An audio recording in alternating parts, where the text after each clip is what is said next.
ఈ వృశ్చిక రాశి వారి తాలూకు ఫలితాలు జనవరి 1వ తారీఖున ఉన్నటువంటి గ్రహస్థితుల ప్రభావాల వలన వృశ్చిక రాశి వారి ఫలితాలు.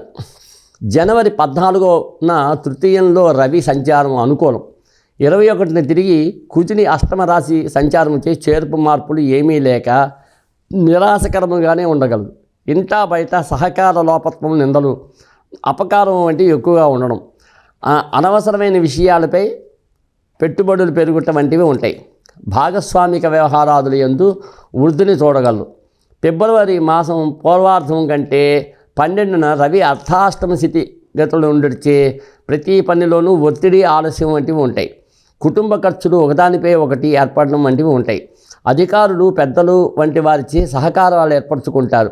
వాహన యత్రాదులు వాడకంలో జాగ్రత్తలు తప్పనిసరి చేయండి. అనారోగ్య భావనకు ముందు జాగ్రత్తలు చాలా అవసరం.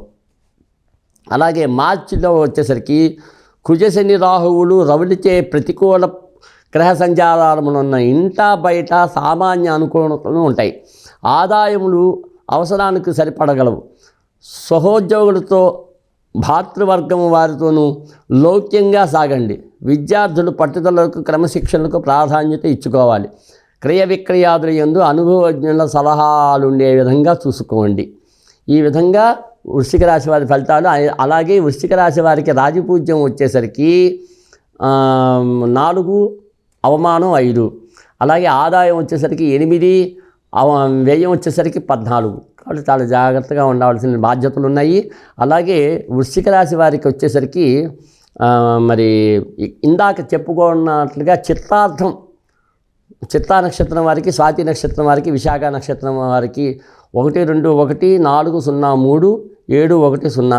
కాబట్టి ఈ విశాఖ నక్షత్రం వాళ్ళు చాలా జాగ్రత్తగా ఉండవలసినటువంటి బాధ్యత ఈ 3 మాసాలు. అలాగే మరి అనురాధ నక్షత్రం వాళ్ళకి, జ్యేష్ఠ నక్షత్రం వాళ్ళకి, మూలా నక్షత్రం వారికి, మూలా నక్షత్రం మొదటి పాదం వాళ్ళకి, వీళ్ళందరికీ కూడా 2, 2, 2, జ్యేష్ఠ నక్షత్రం 5, 0, 4, మూలా నక్షత్రం 0, 1, 1.